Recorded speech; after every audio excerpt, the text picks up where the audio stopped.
Prostě. Tak jo. Můžeme jet? Jo. Ukáž, co tam takhle jako. Vidíš? Vidím všechno. Nevadí ti ten křil? Dobře. Tak můžeme, jo? Jo. Tak jdeme na to. Dobrý. Tak jedeme, jo? Jo?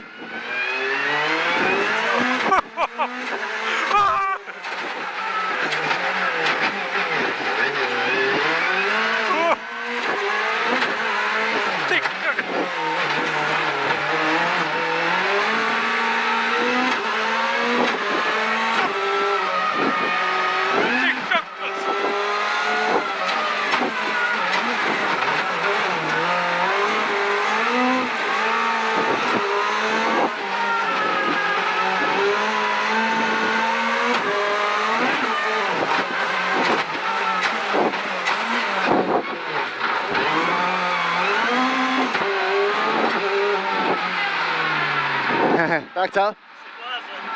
Ukáž, ti normálně spadl mikrofon. Už tě slyším. Neskutočné. Jo? To je neskutočné, ako to brzdí, ako to zrychluje. Normálně na té vodě prostě jedeš jako na suchu. Je vůbec nezajímá, že je voda. Pozdravuje ťa môj otec, je tvoj fanda. Tak děkuju, že ho zdravím zpátky taky. Povedal, že si žízek. Jo? Tak to rád slyším.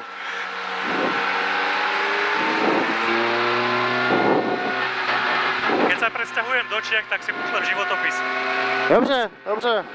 E-mail určitě najdeš na internetu, tak jsi zvaný.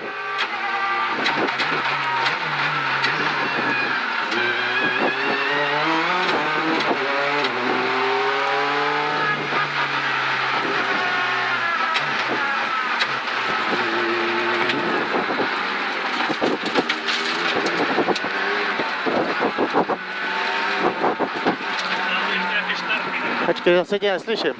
Že či plánuješ ten Nějaký starty, ale budu upřímný, já letos vůbec nevím. To máme tak těžký ve firmě, že budu rád, jestli někdy něco.